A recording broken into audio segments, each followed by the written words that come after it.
কিন্তু দিনের বিষয়ে যদি মতবিরোধ হয় তাহলে আমাকে আপনাকে কি করতে হবে, আমার সেই ক্ষেত্রে করণীয়টা কি, এটা হচ্ছে আজকে আমাদের জানার বিষয়। আবার আরেকটা কথা প্রথমে আসবে, মতবিরোধ হবে কেন? রাসূলুল্লাহ কি এইরকম করে ঝামেলা লাগিয়ে দিয়ে চলে গেছেন যে আমরা এইরকম করে লড়ালড়ি করব আর আমরা আপোষের ভিতরে বাড়াবাড়ি করব, কথা কাটাকাটি করব? জি না, রাসূলুল্লাহ এইরকম করে দিয়ে যাননি। তবে এই কথাটা আপনি প্রথমে মগজের প্রথম সারিতে বসান, সেটা কি? আদ-দীনু ইউসরুন, এই ইসলাম ধর্মটা হচ্ছে সহজ এবং সরল।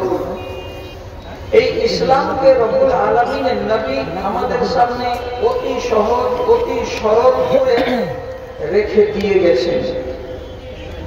সহজ সরল করতে গিয়ে একটাই আমলকে কোনবার দেখবেন দুই রকম করে করা যায়, একটাই আমলকে কোনো কোনো ক্ষেত্রে দেখতে পাওয়া যাবে তিন রকম করে করা যায়।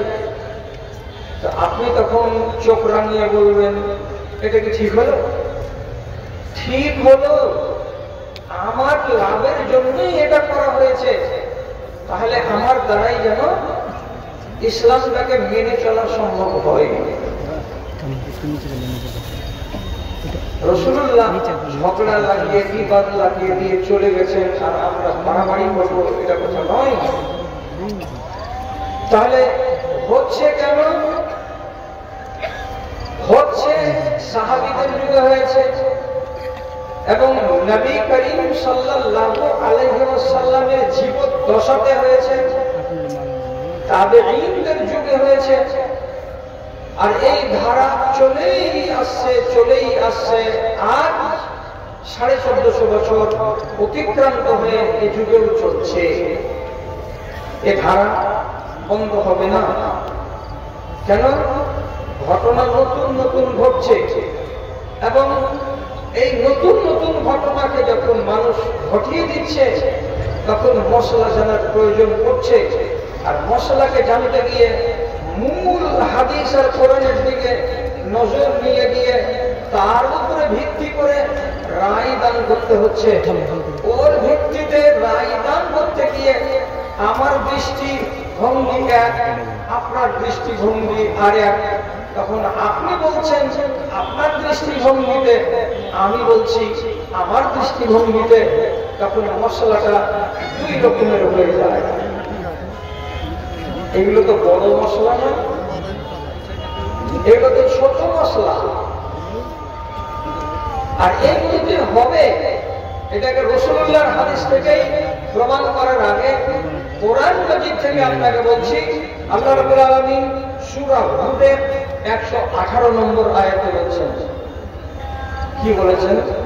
লাউ শাআ রাব্বুকা লাজাআলান নাসা উম্মাতান ওয়াহিদাতান, আপনার আল্লাহ যদি চাইতেন তাহলে দুনিয়ার মানুষগুলোকে সবকে এক খেয়ালের, এক মিজাজের, এক মতের মতাদর্শী বানিয়ে রেখে দিতেন। কিন্তু আল্লাহ রাব্বুল আলামিন সবাইকে একই খেয়ালের বানাননি, একই মিজাজের বানাননি, একই ভাবধারার বানাননি। দিয়ে রব্বুল আলামিন বলছেন ওয়ালা ইয়াযালুনা মুখতালিফিনা, বরং এরা সবাই এক অপরের সঙ্গে ইখতিলাফ করতে থাকবে, বরং এরা এক অপরের সঙ্গে বিতর্ক করতে থাকবে, এদের মতবিরোধ হতেই থাকবে। কি বুঝা গেল? এখন রব্বুল আলামিনের এই কথার উপরে আপনি যদি টিপ্পণী করতে যান তাহলে ঈমানকে আগে যাচাই করেন। কেন বেশি কথা বলতে যাচ্ছেন? আল্লাহ নিজে বলছেন সূরা হুদের 118 নম্বর আয়াতে যে আমি চাইলে সবকে এক করে দিতাম। কেমন এক করতাম? দুনিয়াতে কেউ হানাফি থাকতো না, কেউ শাফি থাকতো না, কেউ নিজেকে মালিকি বলতো না, কেউ নিজেকে হাম্বলি বলতো না, কেউ নিজেকে আহলে হাদিস বলতো না, কেউ নিজেদেরকে যুব জমিয়তে আহলে হাদিস বলতো না, কেউ নিজেকে আহলুস সুন্নাহ ওয়াল জামাত বলতো না, কেউ এরকম আলাদা আলাদা নাম নিয়ে দুনিয়াতে থাকতো না। সবাই এক পরিচয় নিয়ে এক নাম নিয়ে বেঁচে থাকতো। কিন্তু রব্বুল আলামিন বলছেন ওয়ালা ইয়াজালুনা মুখতালিফিনা, কিন্তু এরা এক হবে না, এক করেনি, এরা বিতর্কের মধ্যেই থাকবে এবং এই বিতর্ক নিয়েই এরা বেঁচে থাকবে। হলো এবার একাধিক পন্থা আল্লাহ রাব্বুল আলামিন আমাদেরকে দিয়েছেন আমাদের ইসলামকে সহজ এবং বোধগম্য করার জন্য। আজকে মগজটাকে আপনাকে একটু চাঙ্গা করতে হবে। কেন যে আমি অন্যান্য দিনের মতো কোন ইতিহাস, তারিখ, কোন আজব হাদিস পেশ করে সময় কাটাবো তা নয়। আজকে এই বিষয়ের উপরে কথা বলবো, খুব ছোট ছোট কথা। এক সাহাবীর নাম হলো রাজিয়া রাদিয়াল্লাহু তাআলা। একদিন রাসূলুল্লাহর কাছে এসে সওয়াল করে বলছেন, আল্লাহ পাকের রাসূল, একটা প্রশ্ন করব। কি প্রশ্ন? তো বলছে, একটা মানুষ যদি জুনবি হয়ে যায়, তাহলে সে যদি রাত্রি 8টার সময় এশা নামাজের পরে জুনবি হয় সহবাসের ফলে, ফরজ গোসলটা কখন করবে? রাসূলুল্লাহ তাকে জবাব দিয়ে বলছেন, ও যদি শুয়ে যায় তাহলে যখন ঘুম ভাঙবে রাত্রি 2:30-3টার সময়, তখন সে নিজের ফরজ গোসল করবে। ও যদি মনে করে এক্ষুনি পাক হয়ে যাব, তো এক্ষুনি সে পাক হয়ে যাবে। অতএব ফরজ গোসল করার ব্যাপারে এত তাকে পাবন্দি দেওয়া হয়নি, শক্ত করা হয়নি। যখন সুযোগ পাবে তখন সে নিজের পবিত্রতা অর্জন করে নেবে। যদি আল্লাহ তাআলা বলতেন এখনই তুমি সহবাস করে জুনবি হয়েছ, এখনই আগে গোসল করো, তাহলে আপনি ঠেলায় পড়তেন, রাত 8টাতে অপবিত্র হয়েছি, তো রাত 8:30টার মধ্যে আমাকে গোসল করতে হবে। তাহলে এই কানুন যদি নবীজি করে দিতেন, তাহলে পরে আমি কি করতাম? খুলে রেখে দিলেন কতদূর পর্যন্ত? তোমার দ্বারাই যেন নামাজ নষ্ট না হয় তার আগে পর্যন্ত তোমার ইখতিয়ার থাকলো। তাহলে রাসূলুল্লাহ কি করলেন? মশলাটা আমার আপনার সুবিধার জন্য বাড়িয়ে দিলেন। দুই রকমের পন্থা যদি না দিতেন, আমার উপরে জটিলতা আসতো। কথা হয়তো বোঝাতে পেরেছি। আর একটা প্রশ্ন করলেন, একজন লোক যদি তাহাজ্জুদের নামাজ পড়ে, তাহলে তাহাজ্জুদের নামাজ তো রাতের বেলায় হয়। এ যদি ইচ্ছা করে এশা নামাজকে আদায় করে নেওয়ার পর রাত্রি 9টার সময় তাহাজ্জুদের নামাজ শুরু করে দেবে, তাহাজ্জুদের নামাজ হবে কিনা? এক, অথবা সে লোক যদি তাহাজ্জুদের নামাজ রাত্রি 2:30-3টার সময় পড়ে, তো সেটা কেমন হবে? আল্লাহ পাকের নবী বলছেন তাহাজ্জুদের নামাজ হলো রাতের নফল নামাজ। তোমার জন্য সুবিধা যদি হয় এই রাত্রিতে এখনই পড়ে নাও, আর তোমার জন্য যদি সুবিধা হয় ওই রাত্রিতে, তাহলে তুমি শেষ রাত্রিতে নামাজ আদায় করে দাও। এখন আপনি বলেন, ঝগড়া করবেন আমাকে কেন এই রাত 10টাতে তাহাজ্জুদ করতে বললেন? রাসূল কি ফরজ করেছেন? আপনার ইচ্ছা, আপনার মন যদি বলে যে আমি রাত্রি 3টাতে পড়বো, পড়েন, অসুবিধা নেই। আবার এই লোকটাই রাসূলুল্লাহকে জিজ্ঞেস করে বলছেন,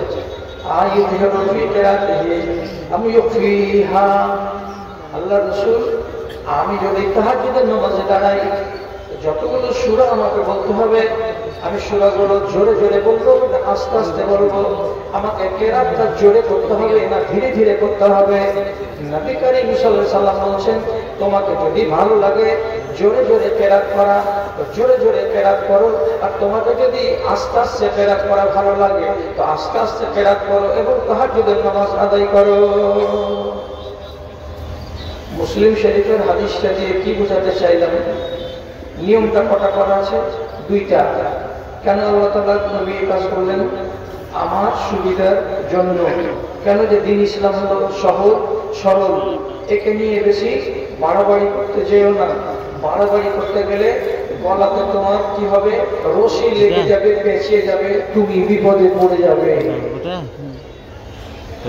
যদি মশলাটা বুঝে নিয়ে থাকেন তাহলে আবার বলছি, বলতে আমাকে খুব ভালো লাগে যেদিন কোন সভাতে সভাপতি আমি আলেমে দিন পেয়ে যাবো, যেগুলো অ্যাকচুয়ালি আলেম। আর এই হজবরালাগুলো থাকতে গেলে জাহান্নাম কাহা, কেউ সাপোর্ট করার লোক আমাকে হবে না।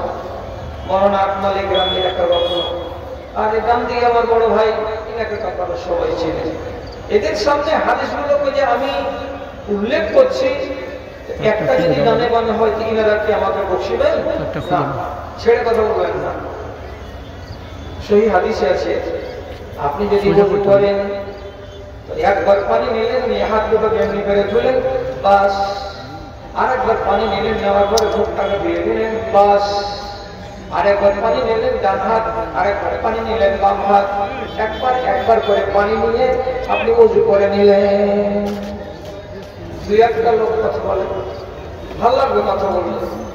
এক চুল্লু করে পানিতে এক হাত, এক চুল্লু পানি নিয়ে এই হাত, এক চুল্লু পানি নিয়ে ডান পা, এক চুল্লু পানি নিয়ে বাম পা, একবার করে পানি নিয়ে ওযু হবে। সাহস করতে পারেন না, ওযু হবে। তা কিছু ভাই বলছেন কি যে হাজি শুকনা হাতখানা এক চুল্লু পানিতে কখনো ভিজে? ইমাম তিরমিজি বাপ পেশা বলছেন বাবুল ওযুয়ে মাররাতান মাররাতান, আরেকবার বলছেন বাবুল ওযুয়ে মাররাতাইন মাররাতাইন, আরেকবার বাপ পেনে বলছেন বাবুল ওযুয়ে সালাসান সালাসান। একবার করে পানি নেওয়ার বাপ, দুইবার করে পানি নেওয়ার অনুচ্ছেদ, তিনবার করে পানি নেওয়ার অনুচ্ছেদ। তিন রকমই আমল করতে পারা যায়। কেন কেন এটা করা যাবে? আপনি যদি গোসল করে এক্ষুনি বের হন আর আপনার শরীর যদি কাঁচা কাঁচা হয়ে থাকে, পানি লেগে থাকে, তাহলে এইরকম শরীরে যখন ওযু বানাবেন তখন এই একবার পানি নিতে গেলে আপনার হাত ধোয়া হবে না হবে না? মাথা কাটা হবে হবে, আগে থেকে তাহলে ভিজা। তাহলে এই মানুষটা যদি একবার করে পানি নাই, কারেক্ট সুখা যদি থাকে, তাহলে আপনি দুবার নিলেন। দুবার কেন নিলাম? এই জন্য নিলাম যে খায়রুল উমুরি আওসাতুহা, মধ্যমটা করলাম। একটা করতে গেলে সন্দেহ ছিল, দুটা করলাম তো পুরো হয়ে গেল। এই জন্য দুইবার যদি আপনি নেন তো সেটাও ঠিক আছে। আবার একটা লোক যদি বলে তিনবার করে পানি নেওয়ার আমাকে অনুমতি আছে, অতএব তিনবার করে নিব, তাহলে পরে আমার মনের প্রশান্তি হবে, আমার মনের ভেতরে কোনো সংশয় থাকবে না। আপনি তিনবার করে যদি পানি নেন তাহলে পানি নেওয়া যায়। আপনি ঝগড়া করবেন খাতা কলম নিয়ে, এই ভেজাল করতে গেলে তাহলে আমি মাথা মোটা যে আমি শরিয়তকে বুঝতেই চেষ্টা করলাম না যে আমার লাভের জন্য দেওয়া হয়েছে না আমার লোকসানের জন্য দেওয়া হয়েছে। বিতর্ক হবে কেন?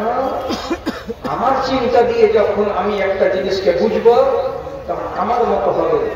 মাওলানা আব্দুর রহমান সাহেব যখন বুঝবেন তখন হতে পারে আমার মতের সাথে আলাদা একটু হয়ে যাবে, তাহলে সেটাকে আপনি ফেলে দিবেন, ফেলতে হবে না। যদি কোন মসলাতে দ্বিমত হয়ে যায়, দ্বিমত যদি হয়ে যায় তো কি করতে হবে? মক্কা উম্মুল কোরা ইউনিভার্সিটির একজন প্রখ্যাত প্রফেসর, উনি একটা বই লিখেছেন, বইটার নাম হলো সালিফাতুল ইখতিলাফ। যদি মতবিরোধ হয় তো তখন কি করতে হবে, তার শিষ্টাচার কি, উনি লিখেছেন তিনটা কথা। আমি আর সভাপতি সাহেব একটা মশলাতে দুজন দুই রকম হয়ে গেলাম, ফয়সালা কি দিয়ে হবে? দেখেন আমাদেরকে ফয়সালা কি দিয়ে হবে? প্রথম কথা এটা এটা হতে পারে, অথবা এটা হতে পারে, অথবা এটা হতে পারে। এক নম্বরটা কি হবে? আফজাল কিংবা মাফজুল। তার মানে কি আমার দাদাজি আব্দুর রহমান সাহেব যেটা বলছেন এটা উত্তম, এবং আমি যেটা বলছি সেটা অনুত্তম। তাহলে মশলাটা কিছু হলো উত্তম আর অনুত্তম। দাদারটা হলো উত্তম আর আমারটা হলো কি উত্তম থেকে কম। তাহলে আমারটা কি চলবে না? বুঝা গেল? চলবে না? উনারটা বললে 100 নম্বর, আমারটা বললে 95 নম্বর, আর নম্বর কম, তাই এটা হবে। আর না হলে কি হবে? রাজে এবং মারজু হবে। এর মানে এটা কি? উনার মতটাকে প্রাধান্য দিতে হবে আর ইনার মতটাকে 2 নম্বরে রাখতে হবে। আফজালও নয়, মাফজুলও নয়। একটা মতকে প্রাধান্য দিবেন আর একটা মতকে প্রাধান্য দিবেন না। যদি এটা করা যায় তো ঝগড়া হবে না। 3 নম্বরে তিনি বলছেন আন-নাসিখ ওয়াল মানসুখ। ভেবে চিন্তে দেখতে হবে দুটো আমলের ভেতরে একটা হয়তো রহিত হয়ে গেছে আর একটা বাকি আছে। তো যেটা বাকি আছে সেটাকে মানতে হবে আর যেটা রহিত হয়ে গেছে সেটাকে বাদ দিয়ে দিতে হবে। 3 ছাড়া 4 হবে না। তাহলে ঝগড়া কোথায়? ঝগড়াই হবে না কোনো মশলাতে। কেন? আমাদের দেশে যত আলিম আছে মুর্শিদাবাদে আর মাওলাতে আর বাংলাদেশের মাটিতে যত মুচামুচি আর খাড়াখাড়ি আর ছিঁড়াছিঁড়ি চলছে, যদি এই নীতিটাকে মেনে নিত তারা আর আমরা, তাহলে ঝগড়া হতো না। ভাই তোমারটা উত্তম, আমারটা অনুত্তম। ভাই তোমারটা প্রাধান্য পাবে, আমারটা প্রাধান্য পাবে না। অথবা তোমারটা আমল আছে, আমারটা ক্যান্সেল হয়ে গেছে। একটা সিদ্ধান্তে যদি নেমে যেতাম, ঝামেলায় শেষ ছিল। যদি বুঝাতে না পেরে থাকি তাহলে রাসূলুল্লাহর যুগের কথা বলি। খন্দকের যুদ্ধের দিন আনুমানিক 40 দিন নাকাবন্দি থাকার পর যুদ্ধ হলো না, সব দিকে দিকে পালিয়ে গেল মক্কার মুশরিকরা। তখন নবীজি বললেন আমার সাহাবীরা, চলো তোমরা নিজের নিজের বাড়ি এবার ফিরে যাই। বাড়ি ফেরার পথে আল্লাহ তাআলা হুকুম করলেন নবীকে, আপনি বাড়ি না গিয়ে সাহাবীদেরকে বলুন, এই যে পূর্ব দিকে গ্রামটা আছে, গ্রামটার নাম বানু কুরাইজা, ইহুদিদের গ্রাম। এরা চরম মুহূর্তে বিশ্বাসঘাতকতা করেছে, অতএব তাদের গ্রামে আমাদেরকে যেতে হবে, তাদের সাথে হিসাব চুকাতে হবে। তো রাসূলুল্লাহ সব সাহাবীকে বললেন বানু কুরাইজাতে চলো। তো যাওয়ার টাইমে কি বলছেন খেয়াল করুন কথার দিকে। লা ইউসাল্লি লিয়ান্না আহাদুকুম আহাদুন আল আসরা ইল্লা ফি বানি কুরাইজা। আমার সাথীরা, যতটি তোমরা যুদ্ধের ময়দান থেকে বাড়ির পথে রওনা দিয়েছো, আমি তোমাদেরকে বানু কুরাইজাতে যেতে বললাম। ওই বানু কুরাইজাতে না যাওয়া পর্যন্ত তোমরা আসরের নামাজ কেউ পড়বে না। ঠান্ডা হয়ে কথা শোনো। তাহলে নবীজি আসরের নামাজ পড়তে বললেন কোন গ্রামে? বানু কুরাইজাতে গিয়ে। ওখানে গিয়ে তোমরা বানু কুরাইজাতে গিয়ে আসরের নামাজ পড়বে। এবার সাহাবীরা চলছেন, চলতে চলতে চলতে চলতে এখনো 3 কিলোমিটার রাস্তা বাকি আছে। এবার আসরের টাইম হয়ে গেল। যখন আসরের টাইম হয়ে গেল, একজন লোক বলছে আমরা আসরের নামাজটা পড়ে নিব। কেন পড়ে নিব? আল্লাহ তাআলা বলেছেন ইন্নাস সালাতা কানাত আলাল মুমিনিনা কিতাবাম মাওকুতা। নামাজকে আল্লাহ রাব্বুল আলামিন সময়ের সাথে বেঁধে রেখেছেন। আজ আসরের টাইম হয়ে গেছে, আমরা নামাজ পড়ে নিব। আর একজন লোক বলছে জি না, আমরা নামাজ পড়বো না। কেন? আল্লাহ পাকের নবী বলেছেন তোমরা যতক্ষণ পর্যন্ত বানু কুরাইজাতে না পৌঁছাবে আসরের নামাজ তোমরা পড়বে না। এখন কোন দিকে যাবো? যদি রাসূলের কথা মানছি তার টাইম চলে যাচ্ছে, আল্লাহর কানুনের উল্টা। আর যদি এখানে আল্লাহর কানুনকে মেনে এই নামাজের রাস্তাটা শুরু করে দিই, রাসূলের কথা উল্টা। কোন দিকে যাবে? কোন দিকে যাবে? যখন এরকম সংশয় তৈরি হবে, দু রকমের লোক হবে, কে হবে না? আপনি আন্দাজ করে বলেন তো, হবে না? হবে। হয়েই গেল। একদল লোক মাঠেই আসরের নামাজ আদায় করে নিল, আর একদল লোক যতক্ষণ পর্যন্ত বানু কুরাইজাতে না গেল ততক্ষণ পর্যন্ত আসরের নামাজ তারা পড়ল না। দুরকম হলো। এখন এই দলগুলো কহিত কি বলে, তোরা রাসূলের কথা মানলি না, তোদের মতন নাফরমান কি আছে? এরা তখন বলতো তোরা কোরআনের কথা মানলি না, তোদের মতো নাফরমান কি আছে? কার কথা আগে কার কথা পরে ঝগড়া চলতো। মুকদ্দমায়ে মাজিদের কাছে আল্লাহ পাকের নবী 2 দলের কথা শুনলেন। শোনার পরে তিনি মীমাংসা করে দিয়ে বলছেন আমার উদ্দেশ্য ছিল কি, যাতে তোমরা তাড়াতাড়ি করে হাঁটো, দেরি না করো রাস্তায়।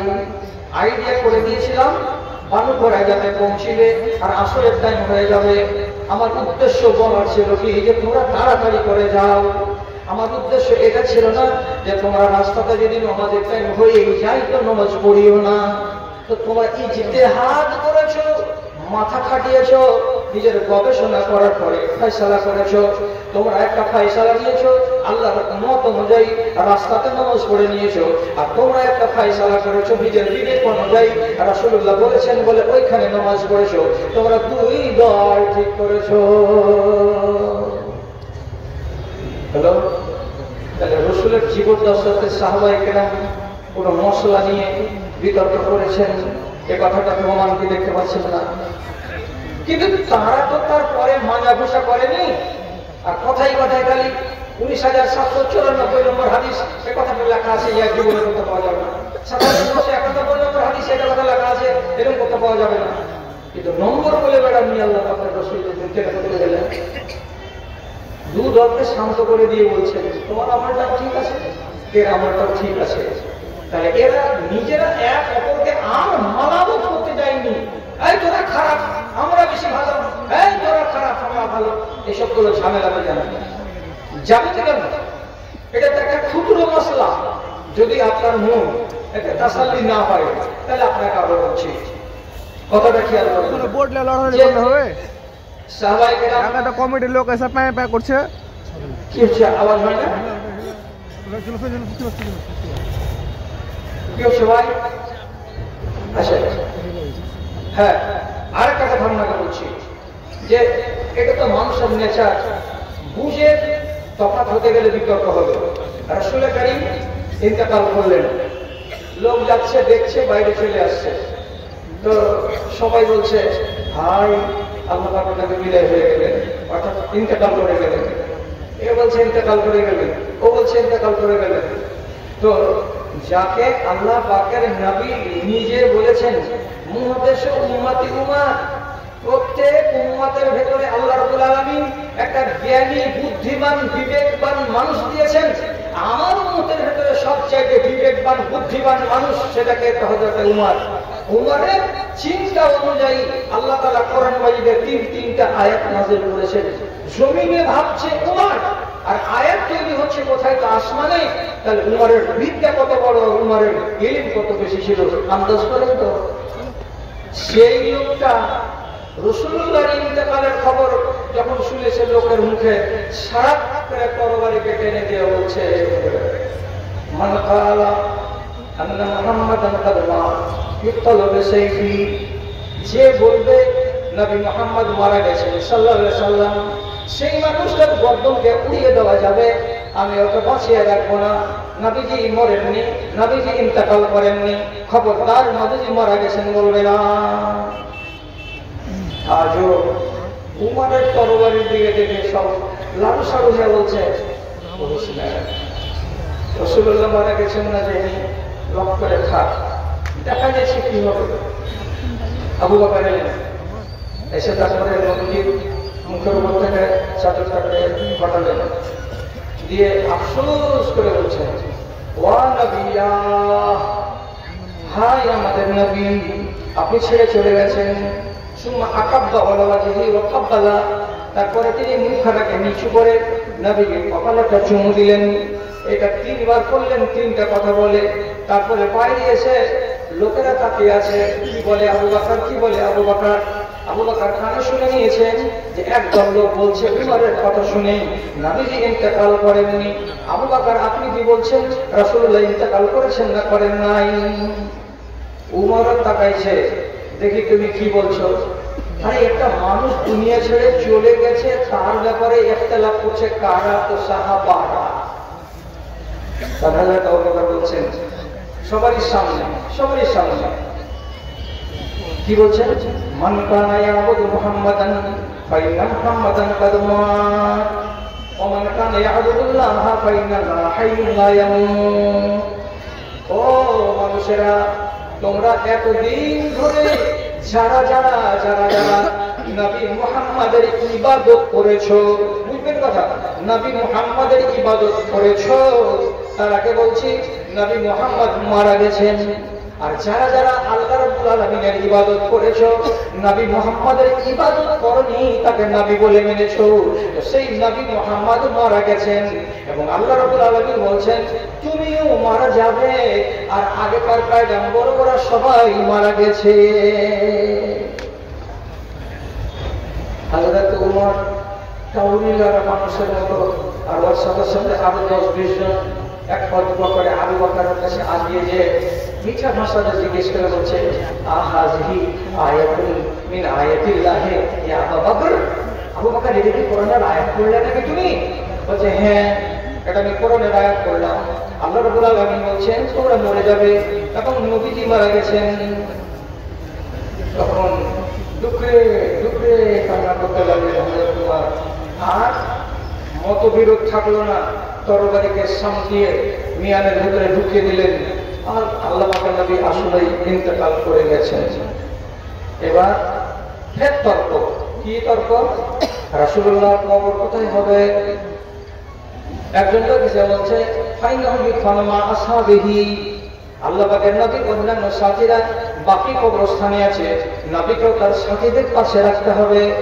আরেকজন লোক বলছে না, আল্লাহ পাকের নবীর জন্য একটা আলাদা সুন্দর জায়গা বানাতে হবে। একজন লোক এক কথা, আরেকজন লোক আরেক কথা।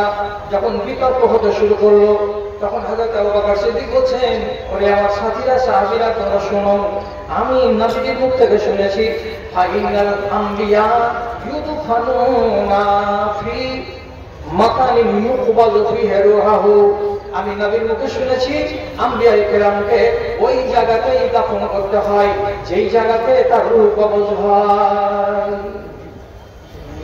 তখন সব লোক বলছে এটা কথা রাসূলুল্লাহ বলেছেন নাকি? হ্যাঁ, আমি রাসূলের মুখ থেকে শুনেছি। তো তাহলে কি করতে হবে?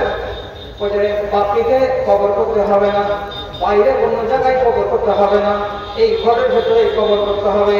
তখন কি করা হলো, রাসূলুল্লাহর ঘরের ভেতরে যে চাটাই ছিল চাটাইটাকে সরিয়ে দেওয়া হলো, খাটলিটাকে একটা সাইডে করা হলো, আর করে দিয়ে এক পাশে রাসূলুল্লাহকে খাটের উপরে রেখে দিয়ে কবর খোদাই করা শুরু হলো। ওই ঘরের ভেতরে কবর হলো, ওইখানে নবীজির গোসল হলো, আর ওইখানে রাসূলুল্লাহ কাফন পরানো হলো। আর ওই ঘরের ভেতরেই তিনটা চারটা করে লোক ঢুকে আর জানাজার নামাজ পড়ে, তিনটা চারটা করে লোক ঢুকে আর জানাজার নামাজ পড়ে। হাজার হাজার মানুষেরা এভাবে নামাজ পড়তে দিন আর রাত কেটে গেল, তবুও নামাজ পড়া শেষ হলো না। এতক্ষণ ধরে নবীজিকে বাইরে রাখা হবে, খেয়াল করছেন তো? তাহলে তর্ক হলো কি নিয়ে? কবর খোঁড়া নিয়ে। ফাইসালা তো হয়ে গেল, ফাইসালাটাকে মেনে নিল লোকেরা, বিতর্ক তো করলো না। এবার আরেকটা ঝগড়া এলো। কি ঝগড়া? কবরটা কি করা যায়? রাসূলুল্লাহর কবর বগলি কবর বানাবো না রাসূলুল্লাহর কবর বাক্স কবর বানাবো? এদেশে কি কবর হয়? এদেশে বাক্স বগলি কবর হয় না? বগলি কবর চেনেন ভাই? কথা বলেন না, বগলি কবর চেনেন? হ্যাঁ চেনেন, কিন্তু হয় না এই দেশে। একটা কবর হলো বগলি আর একটা কবর হলো বাক্স। একটা লোক বলছে আমরা রাসূলুল্লাহর কবর বাক্স কবর বানাবো, আর একজন লোক বলছে নবীজির কবর আমরা বগলি কবর বানাবো। তর্ক কিনা? সাহাবায়ে কেরাম বলছেন লড়াই করছে দাদারা, ঝগড়া করিস না রে ভাইয়েরা, এটা নবীজির কবর হবে। কি করতে হবে, কি করতে গেলে ভালো হবে? তখন এরা সবাই মিলে বলছে ইন্নানা নাস্তাখিরু ইলাল্লাহি, আমরা ইস্তেখারা করব আল্লাহ রাব্বুল আলামিনের কাছে। কি বলে? মদিনাতে দুটো কবর পড়ে, একটা নাম আবু তালহা আর আরেক সাহাবী ছিলেন। আবু তালহা বগলি কবর করতে জানেন, আর ওই সাহাবীটা সিন্ধু কবর বাক্স কবর করতে জানেন। দুইজনকে খবর দেওয়া হলো। দেওয়ার পরে সাহাবায়ে কেরাম বলছেন সর্বপ্রথম যে লোকটা আসবে, যদি বগলি কবর খননকারী আগে আসে তো তার বগলি কবর হবে, আর যদি বাক্স কবর খননকারী লোকটা আসে তো তাহলে তার বাক্স কবর করে দেওয়া হবে। আল্লাহর হুকুম, আল্লাহ তাআলা এটা করাবেন। তাড়াতাড়ি ময়দানে এসে হাজির আবু তালহা। হুকুম হয়ে গেল, আবু তালহা কবর করলো। আবু তালহা কি কবর করলেন? বগলি কবর করে দিলেন। তাহলে রাসূলুল্লাহর কবরকে নিয়েও দ্বিমত হয়ে গেল সাহাবীদের মাঝখানে, কিন্তু সেটা থেকেও গেল। হ্যাঁ, এবার রাসূলুল্লাহ বাইরে আছেন, এখনো দাফন করা হয়নি। আর মদিনা মসজিদ থেকে 4 থেকে 5 বিঘা দূরে একটা ছোট বাগান ছিল সেই যুগে। এখনকার যুগে সৌদি সরকার বাগানকে ভুষে সবকে এদিক ওদিক করে দিয়েছে। ওটাকে বলা হয় হাদিকায়ে বানি সাইদা। হাদিকায়ে বানি সাইদাতে আনসারী লোকেরা সব জমা হয়েছে। আর পরে বলছে রাসূলুল্লাহ তো দুনিয়া ছেড়ে চলে গেছেন, এবার খলিফা কে হবে? তখন এরা বলছে আমাদের মধ্যে যে খলিফা হবে আনসারী হলো মদিনার লোক। আর মক্কা থেকে যারা এসেছেন তারা হলো মুহাজির। মুহাজিরেরা বলছে হ্যাঁ খাবার মতন কথা বলছে, আমাদের মধ্যে থেকে খলিফা হবে। আনসারীরা বলছে আমরা যদি তোমাদেরকে জায়গা না দিতাম তাহলে এখানে ইসলামের রাষ্ট্র গঠন হতো না। আমরা নিজেদের জমিতে তোমাদের ভাগ দিয়েছি, আমরা তোমাদের জন্য আমাদের বিবি যাদের ডবল ছিল একটাকে তালাক দিয়ে তোমাদের দিয়ে দিয়েছি, আমরা তোমাদেরকে ভাই বানিয়েছি, যার কারণে মদিনা আজকে ইসলামী রাষ্ট্র হয়েছে। এত বড় খিদমত আমরা করেছি, আর আমরা যদি নবীর পরে খেলাফত না পাবো তো তোমরা কেমন করে পাও? আমরাই খলিফা বানাবো, আমাদের খলিফা হবে কে? তো সাদ বিন উবাদা। তাইয়া সাদ বিন উবাদা খলিফা হওয়ার জন্য লড়াই মুখিয়ে আছে। এদিকে কুরাইশি লোক মুহাজির লোকেরা দাঁড়িয়ে আছে। রাসূলুল্লাহ বেঁচে থাকা অবস্থায় 17 ওয়াক্তের নামাজ পড়াচ্ছেন কাকে দিয়ে? আবু বকরকে দিয়ে। তাহলে রাসূলের পরে ফজিলত কার? আবু বকরের। আবু বকর খলিফা হবে। আমরা ঝামেলা জানি না, আমরা না হলে তোমরা ঠিক থাকে না, খলিফা আমাদের মধ্যে হবে। ফের আরেকটা বলছে এই মুশকিল কথা বলো। আবু বকর রাসূলুল্লাহর সঙ্গে গাড়ির ভিতরে ছিলেন। আল্লাহ তাআলা আয়াত নাযিল করেছেন সানিয়া সুনাইনি ইয হুয়া ফিল গারি। কবরের খালের মতো খালের ভিতরে আবু বকর জীবন নিয়ে ঢুকেছিলেন নবীর সাথে গারে শহরে। আর সেই আবু বকরকে নবীজি বলেছেন তুমি হলে আমার বন্ধু, তুমি হলে আমার বন্ধু। আবু বকর নবীর পরে যদি খলিফা না হয় তো আর কে হতে পারে? আবু বকর ছাড়া কেউ খলিফা হবে না। এর একদিকে তো ইতিহাস লেখছে কানা আন ইয়াক্তালানি, দেখে মনে হচ্ছে দুই দল মারামারিতে লেগে যাবে, ভিড়াভিড়িতে পড়ে যাবে। এমন সময় হযরত আবু বকরের কানে খবর এলো। আবু বকর সিদ্দিক উমরকে সাথে করে বললেন চল উমর, নবীজির লাশ বাইরে থাকলো, এবার আমরা বানি সাহেবের বাগানে যাই, সেখানে মুসলমানদেরকে লড়াইয়ের হাত থেকে আমরা বাঁচাই। চলো।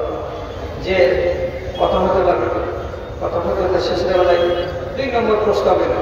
কি বললো? তো বলছে একটা কাজ করে সম্পূর্ণটা আপনাকে দেখো কি করতে হবে। মিনকুমুল আমিরু ওয়া মিনাল ওয়াজিরু, আপনাদের মধ্য থেকে একটা আমির হবে আর আমাদের মধ্য থেকে একটা মিনিস্টার হবে। আমরা পাবো মিনিস্টারি আর আপনারা পাবেন আমির মানে প্রধানমন্ত্রী। এইভাবে আপনারাকে ভাগ করতে হবে। হযরত আবু বকর সিদ্দিক সব ইমামদের সামনে ঠান্ডা হয়ে বলছেন ওরে আমার মুসলমান ভাইরা, তোমাদেরকে একটা কথা বলছি যে এই নবীর উম্মত তোমরা এবং আমরা সব এক, আমাদের কোরআন হলো এক। আমি সেই নবীর কথা বলছি, আল্লাহ পাকের নবী বলে দিয়েছেন তার দশায় লা খিলাফাতা ইল্লা মিন কুরাইশ। কুরাইশের মানুষ যদি বেঁচে থাকে তো খেলাফতের যোগ্য হলো তারা। খেলাফতের যোগ্য একটা কুরাইশের মানুষ আগে পাবে। অতএব তোমরা খেলাফতের দাবি করিও না। যখন হাদিসটা হযরত আবু বকর সিদ্দিক পড়ে শোনালেন, সমস্ত লোক তরবারিগুলোকে খাপের ভেতরে ঢুকিয়ে নেওয়ার পর সর্বপ্রথম আনসারীদের যেটা ক্যান্ডিডেট সাদ বিন উবাদা তিনি এগিয়ে এলেন আর আবু বকরকে বলছেন হাতটাকে বাড়ান। আবু বকর হাত বাড়ালেন, ক্যান্ডিডেট নিজে আবু বকরের হাতে হাত দিয়ে প্রথম বয়াত করে নিয়ে বলছেন আপনাকে খলিফাতুল মুসলিমিন মেনে নিলাম। ঝগড়া করতে করতে বেঁচে গেল। যেগুলো বিতর্ক উঠেছিল বেগুনিয়া আনসারীরা জমি ভাগ দেয়নি, আনসারীরা নিজেদের এই মুহাজিরিনদেরকে ভাই বানায়নি, আনসারীরা এদেরকে নিজের বাড়িতে জায়গা দেয়নি। আনসারীরা যদি মদিনাতে মুসলমানদেরকে ঠাঁই না দিত তাহলে রাসূলুল্লাহ হিজরত করে এসে কি ইসলামী রাষ্ট্র বানাতে পারতেন না? তাহলে এদের কুরবানি কম নয়। এজন্য হাত উঁচিয়ে উঁচিয়ে যে স্লোগান দেওয়া আমরা হব খলিফা, আমাদের হবে খলিফা, এটা তো ভিত্তিহীন কথা নয়। তাহলে বুঝবার তফাৎ হওয়াতে সাহাবায়ে কেরামদের ভিতরে ইখতিলাফ হয়েছে। ইখতিলাফ থেকে যায়নি, ইখতিলাফ দূরীভূত হয়ে গেছে। একজন আরেকজনকে কেউ খারাপ চোখে দেখেনি। আর বিভেদ মতবিরোধ সাহাবীদের ভেতরে থেকেই গেছে, একগুলো মশলাতে মিটে যায়নি। উনি একজন সাহাবী একদিকে, আর একজন সাহাবী আর একদিকে, ওই হালাতেই ওনারা কবরে চলে গেছেন। তো আপনি বলবেন কে ভুল করে গেল? আরে বাবা, এটা বড় কথা, একটা ছোট্ট মশলা। এই ছোটখাটো মশলাকে নিয়ে আপনি মাথা গরম করবেন না, দিন এখানে বরবাদ হয়ে যাবে এমন চিন্তা ভাবনা করিয়ে না, তাহলেই তো আপনার মাথাটা হালকা থাকবে। আপনাকে একটা কথা বলি, রাসূলুল্লাহ যেদিন মিরাজে গেছিলেন আসমানের সফরে, তো আসমানের সফর শেষ করে এসে যখন সামনে এলেন সাহাবীদের, তো রিপোর্ট শোনার পরে সাহাবায়ে কেরামরা বলছেন, আল্লাহ পাকের নবী আসমানের সফরে গিয়ে রাতের বেলায় আল্লাহ তাআলাকে স্বচক্ষে দেখে এসেছেন। কত বুঝলেন? স্বচক্ষে দেখে এসেছেন। এটা বলছে কে? ইবনে আব্বাস রাদিয়াল্লাহু তাআলা আনহু, জাবরের সাহাবী, নাম করা সাহাবী, একদম জলিলুল কদর মুফাসসিরিন, এত বড় সাহাবী বলছেন আল্লাহ পাকের নবী নিজের রবকে আসমানের সফরে গিয়ে দেখতে পেয়েছেন, দেখা করে এসেছেন। মা আয়েশার কানে খবর গেল। আম্মা আয়েশা যখন শুনতে পেলেন যে ইবনে আব্বাস বলছেন এই কথা, তখন মা আয়েশা কি বলছেন, মান কালা আন্না নবিয়্যা রাআ রাব্বাহু ফি লাইলাতিল মিরাজে ফাইন্নাহু কাযিবুন।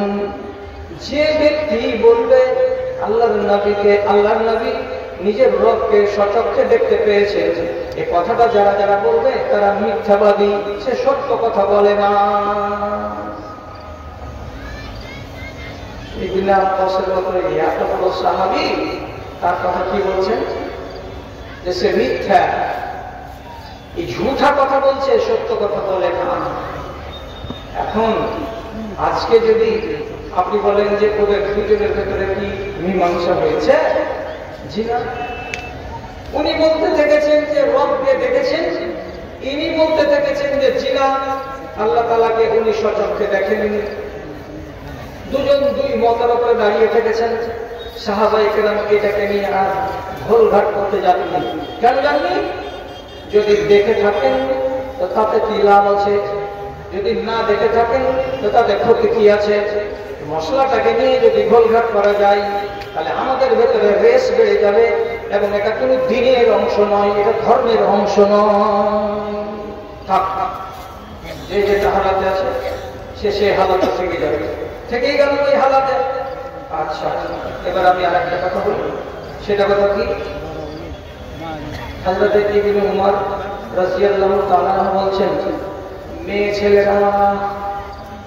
ছেলেরা তোমরা যখন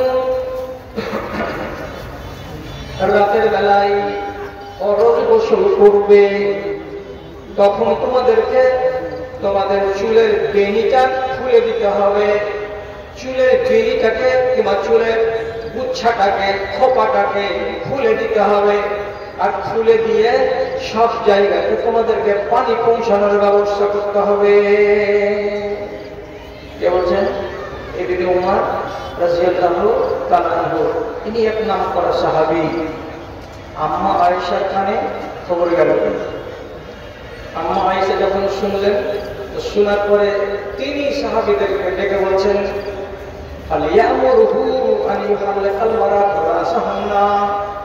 ওরে, তোমরা কোন একটা লোক আব্দুল্লাহ বিন উমরের কাছে যাও, আর যাওয়ার পরে বলো, তুমি এমন করে মেয়ে ছেলে পিলেগুলোকে জরুরি হালাতে তাদের খোপা খুলতে কেন বলছো? বরং তোমার ফতোয়া দেওয়া উচিত কি, ও মেয়ে ছেলেরা তোমাদের মাথাগুলোকে নেড়া করে নাও, মাথাতে যেন তোমাদের চুলি না থাকে। এটা ফতোয়া দাও। কেন ফতোয়া দিতে গেলে? চুল খুলে দিতে হবে, বেনি খুলে দিতে হবে, এটা ফতোয়া তুমি পেলে কোথায়? এটা থমকে গেলে নিবি। এবং যারা যারা শুনেছে তারা তারা বলছে, মা আয়েশার কথাটা শুনবো, আব্দুল্লাহ বিন উমরের কথাটা শুনবো। আম্মা আয়েশা কি বলছেন? বলছে আমি নিজে জুনবি হয়েছিলাম এবং আমি এবং রাসূলুল্লাহ আমার স্বামী আমরা দুজন একসাথে এক বালতি থেকে পানি নিয়ে ফরজ গোসল আদায় করেছি।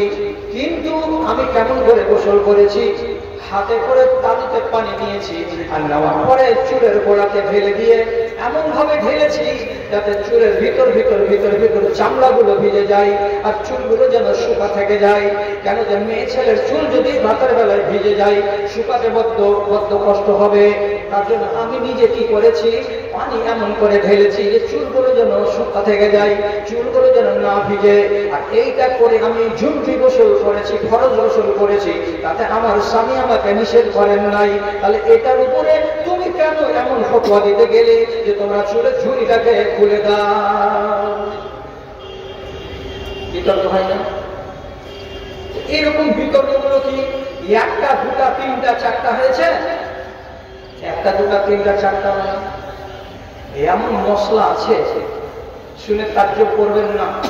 হযরত উমর আর আব্দুল্লাহ বিন মাসউদ এরা দুজন হলো সবচাইতে দামি কারি, এরা ভালো কোরআন পড়তে জানে। আব্দুল্লাহ বিন মাসউদের সাথে হযরত উমর রাদিয়াল্লাহু তাআলা আনহু 100টা মশলাতে বিভেদ। কয়টা? 100টা। ইনি বলছেন এক, ইনি বলছেন এক। আপনারা বলবেন কোন আসা লাগা কথা তুমি এসে বলতে গেলে তুমি তো আসলে ঝগড়া লাগালো। আরে দাদা আমি যদি না বলি কথাগুলো কি কিতাব থেকে পালিয়ে যাবে? এটা কথা আগে আপনি বলেন তো, এই কথাটা কি কিতাব থেকে পালিয়ে যাবে? পালাবে না তো। কিতাবের ভেতরে সুরক্ষিত হয়ে আছে, সোনার অক্ষরে লেখা। এগুলো তো আপনি পড়েন না বা আমি পড়ি না বলে জানতে পারি না। 100টা মশলাতে বিভেদ। আমি একটা বলছি, কি বলছি? ধরেন একটা চাষকে গ্রামে নওজোয়ান ছেলে 12 মাসিয়া গ্রামে কোন একটা মহিলার সঙ্গে নাজায়েজ সম্পর্ক করে নিল, শারীরিক সম্পর্ক কায়েম হয়ে গেল, যাকে আমরা বলি জিনা। জিনা হয়ে গেছে। এবার ফের 1-1.5 মাস 2 মাস পরে কথা হাঁটাহাঁটি করে এই গ্রামের ছেলেটা বিয়ে লেগে গেছে 12 মাসের এই মেয়ে ছেলেটার সাথে। তো 2 মাস আগে এর সাথে ঘটনা ঘটেছিল, আবার 2 মাস পরে ওই মেয়েটার সাথে এই ছেলেটার বিবাহ লেগে গেছে। আব্দুল্লাহ বিন মাসউদ রাদিয়াল্লাহু তাআলা বলেন এই ছেলেটা হলো জানি আর ওই মেয়ে ছেলেটি হলো জানিয়া। এই দুজন যখন জেনে নিল একজন আর একজনকে, তখন এদের দুইজনের বিবাহ আর হবে না। এই ছেলেটার বিয়ে অন্য জায়গায় হবে আর এই মেয়েটার বিবাহ অন্য জায়গায় হবে। যদি এরা দুজন দুজনকে বিয়ে করে নাই তাহলে এরা ছিল জীবন জানি জানি জানি হয়ে থেকে যাবে। হযরত উমর বলছেন না, এটা হবে না। জেনা করেছিল, ধরা পড়েছিল, শাস্তি হয়ে গেছে, ওরা পাক হয়ে গেছে, ওদের বিগত দিনের গ্লানি মুছে গেছে। এখন ওরা যদি একজন আরেকজনকে বিবাহ করে তাহলে এই বিবাহটা হারাম নয়, এই বিবাহটা জায়েজ। 100টা বিতর্কের মধ্যে একটা আপনাকে শুধু বললাম, ইনি এই কথার উপরে থাকলেন, হযরত উমর ওই কথার উপরে থাকলেন। বিদেশে চলে গেছেন ওনারা। এগুলো ঘটনা কয়টা ঘটে দেশে? হয়তো 1000টার ভেতরে একটা। তার জন্য আমাকে মাথা ভাঙতে হবে কি করা যায় আর কি না করা যায়। ইনিও কারি, ইনিও কারি।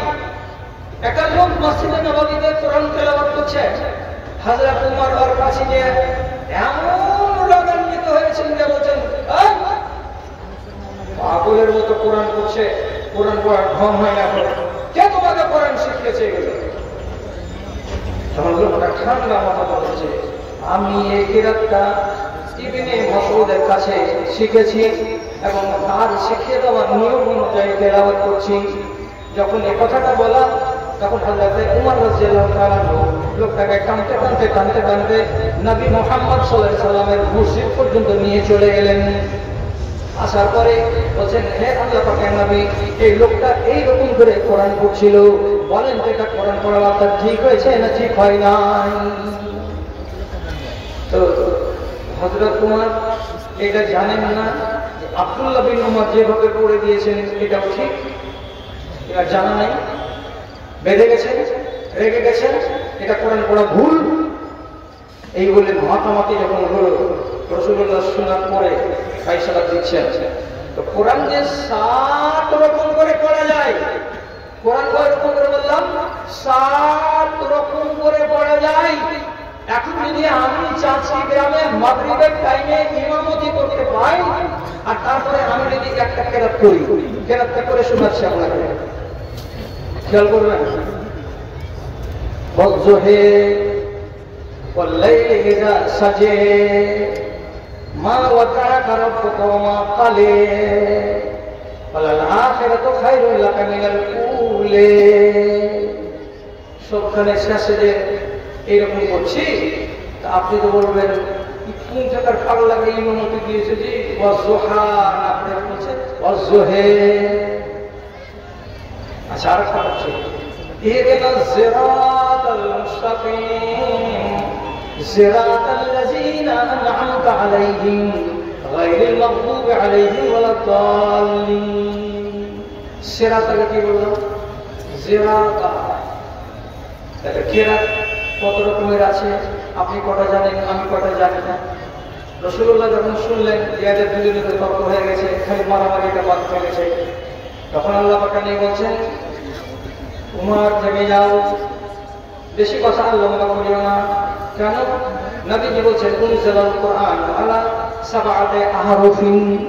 কোরআন মাজিদকে আল্লাহ রাব্বুল আলামিন 7 রকম করে নাযিল করেছেন। কোরআন মাজিদকে পড়বার কালে 7টা পদ্ধতিকে অবলম্বন করতে পারা যায়। সুতরাং ইবনে মাসউদ রাদিয়াল্লাহু তাআলা যেটা শিক্ষা দিয়েছেন, এটা শিক্ষা ভুল নয়। কাজে ওকে তুমি মারার চেষ্টা করিও না। মনের যে অমিল ইবনে মাসউদের সাথে কার? আব্দুল্লাহ বিন উমরের। আর একাধিক মসলাতে বিরোধ হয়ে যাচ্ছে, তো মনে মনে কি কাল্লা আছে? মনে মনে কি ভেতরে ভেতরে কি রাগ বসে আছে যে এই যে দেখা হয়ে গেল, এটা কি আসছে? ইবনে মাসউদ আসছে, ডাহিন দিকে রাস্তা ধরে যে এত মসলা দেখাই করবো না, এরকম মানসিকতা কি তাদের ছিল? না, ছিল না। যখন আব্দুল্লাহ বিন উমর কোন জায়গাতে বসে থাকতেন আর ওদিক থেকে দেখতে পেতেন কে আসছে, তো ইবনে মাসউদ রাদিয়াল্লাহু তাআলা আসছেন, তো পাশেকার লোকেদেরকে দেখে বলতেন, এই লোকেরা, এই লোকেরা শোনো, ওই যে চলে আসছে, দেখছো কি ওটা? কানিফুন মালিউন ফিকহান ওয়া ইলমা। এই দেখো চলে আসছে, লোকটা দেখতে দুবলা পাতলা, কিন্তু এই লোকটা আসলে কি ইলমের এবং হাদিসের আর জ্ঞানের, এটা হলো একটা এলপি গাড়ি। একটা এলপি গাড়িতে যত মাল থাকে, তেমনি পাতলা দুবলা লোকটার ভেতরে আল্লাহ রাব্বুল আলামিন এত জ্ঞান দিয়েছেন, এত বিদ্যা দিয়েছেন, এত বুদ্ধি তাকে দিয়েছেন। কে বলছে? এই লোকটা বলছে, যেই লোকটার মশলার সঙ্গে ওই লোকটার মতের মিল হয় না। তাহলে কত উদার, কত উদার। আর আমি শুধু 7-8 বছর আগে একটা বই লিখেছিলাম উর্দুতে, যে যাকাতুল ফিতর কি 90 সূরাত আর उसके মুস্তাহিকিন। ঝাড়খণ্ডের লোক উর্দুতে বুঝবে বলে তাতে বলেছিলাম যে যদি কেউ মনে করে যে আমার কাছে আনাজ নাই, তো আমি টাকা দিয়ে ফিতরা দিব, তাহলে সে দিতে পারে। একটা ফতোয়া দিয়ে লিখেছিলাম। এখন আমি কত বড় আসমানের কোণাকে ভেঙেছি যে 3-4টা লোক মুর্শিদে বাদে এখনো যদি দেখা হচ্ছে কোন জায়গাতে আগ্রহ করে এগিয়েছে, আসসালামু আলাইকুম, কোথায় গেছিলেন, ভালো আছেন না, কেমন আছেন, এটা কথা প্রয়োজন মনে করে না। চোখে পড়তে গেলে অন্যদিকে কেটে চলে যাচ্ছে। কত সুন্দর ব্যবহার। মসলাতে ইখতিলাফ হলো, তার জন্য মনে ইখতিলাফ হয়ে যাবে, এটা হয়। 100টা মসলাতে ইখতিলাফ করার পরে ইবনে মাসউদকে ওমর কি বলছেন? এলপি গাড়ি কিসের এলেমে চলে আসছে। আর যেদিন হযরত উমর ইন্তেকাল করে গেলেন, দুনিয়া ছেড়ে চলে গেলেন, সেদিন আব্দুল্লাহ বিন মাসউদ কি বলছেন? ইন্নাহু কানা হিসনুন লিল ইলমি ওয়াদ দীনে। হযরত উমর মারা গেলেন, সেদিন ইবনে মাসউদ রাদিয়াল্লাহু তাআলা বলছেন, উমর ছিলেন আমাদের দ্বীনের বেড়া, উমর ছিলেন আমাদের দ্বীনের প্রাচীর। তিনি যখন মরে গেলেন তখন আমাদের ধর্মের প্রাচীরটা কেল্লাটা ভেঙে চিত হয়ে পড়ে গেল, আর এলেমের প্রাচীরটা আমাদের কাছে থাকলো না। কত তারিখ করছেন, এটা হলো মুহাব্বতের পরিচয়। মাসলা বুঝতে গিয়ে আপনার সাথে আমার মতের মিল হয়নি সেটা অন্য কথা, কিন্তু তাই বলে যে আপনার সাথে আমার এইরকম গোলমাল থাকলে থাকার কথা নয়। আচ্ছা, এত কথা বাদ দেন। যারা এখানে শিক্ষিত লোক আছেন তারা মাথায় রাখেন, আর যারা আনপাবলিক আছেন তারা কথাটা এখানে বুঝে রেখে দেন। কি বলছি, সৌদি আরবে দুজন নাম করা আলেমের দিন 2000 শতাব্দীর শেষ লগ্নে দুনিয়া থেকে বিদায় হয়েছেন। ইতিহাসের পাতাতে তারাকে ধ্রুব তারার মতো দেখতে পাওয়া যায়, সারা রাত আলো দেয় ধ্রুব তারা। একটা মুহাদ্দিসের নাম ইমাম ইবনে বাজ রাহিমাহুল্লাহ, আর একটা আলেমের নাম আল্লামা আলবানী রাহিমাহুল্লাহ। দুজনই হচ্ছেন গ্রেট আলেম, গ্রেট। তাহলে এত বড় দুজন আলেম, আল্লামা ইবনে বাজ 3খানা ছোট ছোট রিসালা লিখেছেন নামাজের উপরে। ওইটার নাম কি? সালাসু রাসাইলা ফি সালাতে, নামাজের ব্যাপারে 3খানি পুস্তিকা। এটার নাম, এটা লেখককে আল্লামা ইবনে বাজ রাহমাতুল্লাহ আলাইহি। একটা বই হলো নামাজের আরবিতে, আর আল্লামা আলবানী রাহমাতুল্লাহ আলাইহি একটা বই লিখেছেন উনি নামাজের ব্যাপারে। উনার বইটার নাম কি?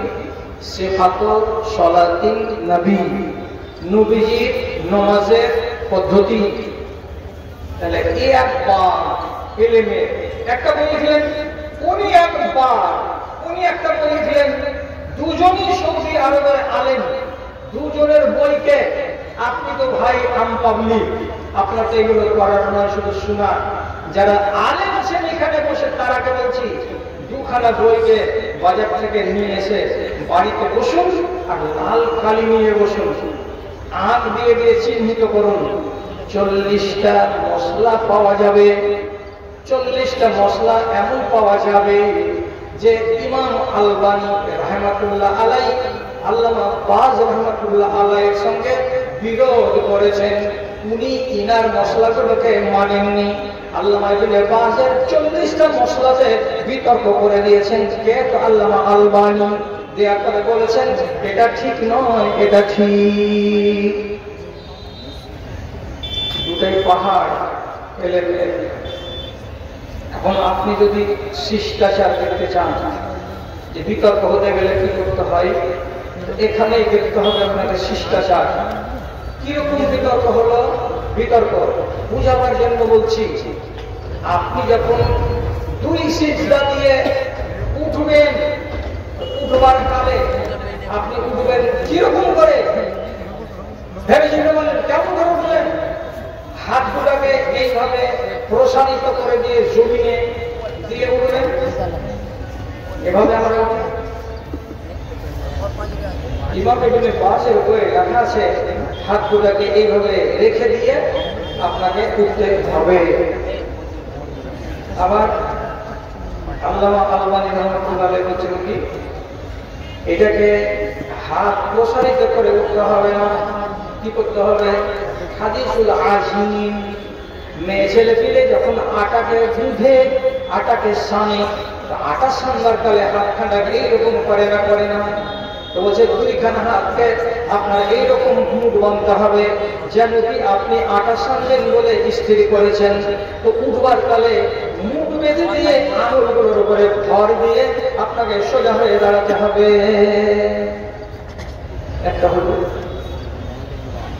2 নম্বর, যখন সিজদাতে যাবেন সামি আল্লাহু লিমান হামিদা বলে দেওয়ার পরে আল্লাহু আকবার, সিজদাতে যাবেন। চিন্তা করে বলুন আপনারা আহলে হাদিসের বাচ্চা কি কাজ করেন? হাঁটুটা আগে জমিনের আগে না হাত দুখানা আমাদের আগে লাগে? আমাদের হাত আগে লাগে না হাঁটু আগে লাগে? সিজদাতে গিয়ে হাত, আমাদের হাত আগে লাগে আর হাঁটু পরে লাগে। হানাফিদের কেমন হয়? হাঁটু আগে লাগে আর হাত পরে লাগে। ইমাম ইবনে বাজ রাহমাতুল্লাহ আলাইহি বলছেন হাঁটু দুটোকে আগে রাখতে হবে আর হাত দুটোকে পরে রাখতে হবে। তার কিতাবের ভেতরে আল্লামা আলবানী রাহমাতুল্লাহ আলাইহি বলছেন হাঁটু দুটোকে রাখার আগে হাত দুটোকে জমিয়ে রাখতে হবে এবং হাতের পরে হাঁটু দুটোকে রাখতে হবে। দুটা হয়ে গেল, তিনটা। আরো আপনাদের মানে কি হয়ে যাবে, বিরক্তি চলে আসবে।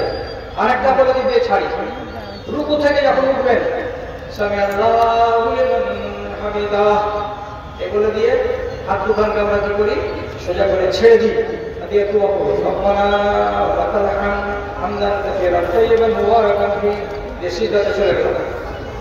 আল্লামা ইবনে বাজ রাহমাতুল্লাহ আলাইহি বলেন নামাজের হালাতে হাত পে ছেড়ে দিয়ে দাঁড়িয়ে থাকার কোনো হাদিস নাই। নামাজের হালাতে হাত পে ছেড়ে দিয়ে দাঁড়িয়ে থাকার হাদিস নাই। হাতটাকে এনি হাউ যে কোনো টাইমে আপনাকে বুকের উপরে বেঁধে রাখতে হবে। তো উনি বলছেন কি স্বামী আল্লাহ বলে মানে হামিদা বলে যেমনি উঠে সোজা হবে দুয়াটা পড়া পর্যন্ত হাতটাকে এমনি করে আগে যেমন বুকে বেঁধে রেখেছিলাম অমনি করে বুকেই বেঁধে রাখতে হবে। মক্কার মসজিদে যদি আল্লাহ হজ করায় তো দেখতে পাবেন কাবার প্রাঙ্গণে হাজার হাজার মানুষ এরকম হচ্ছে আর হাজার হাজার মানুষ হাত ছেড়ে দিয়ে সোজা দাঁড়িয়ে থাকছে। দু রকমের নামাজ। এবার খেলাটা এইখানে লাগলো, আসল খেলাটা এবার বলছে আপনাকে তা কি। আল্লামা আলবানী রাহমাতুল্লাহ আলাইহি যখন এই কথাটা শুনলেন যে ইমাম ইবনে বাজ রাহমাতুল্লাহ আলাইহি বলছেন রুকু থেকে উঠার পরে সামি আল্লাহু লিমান হামিদা বলার পর হাত দুটোকে বুকে বেঁধে নিতে হবে, এই কথাটা শোনার পরে উনি উনার নিজের কিতাবের ভেতরে লিখেছেন, কিতাবের নাম হিদায়াতুল ওয়াহ। দেখতে পারবেন যারা আলেম আছেন তারা, ওখানে উনি কি লিখেছেন, হাযিহি বিদআতুন মুজিল্লাতুন লা শাক্কা ফীহি।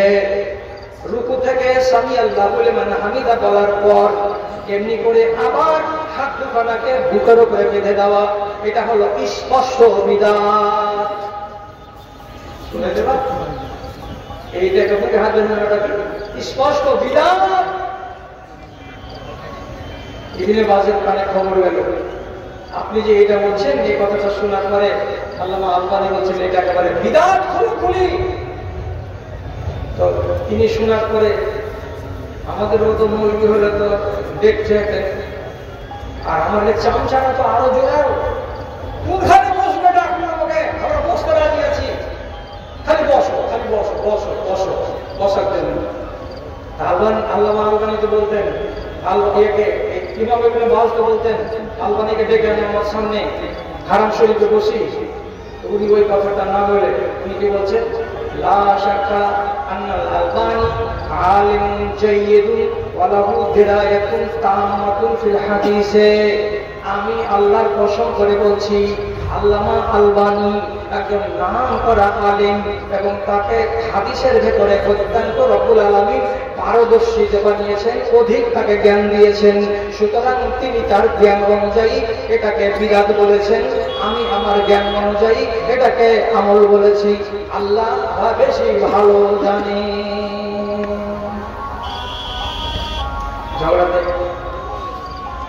ঝগড়া নাই, আমল দুটোই চলছে হারাম শরীফের ভেতরে।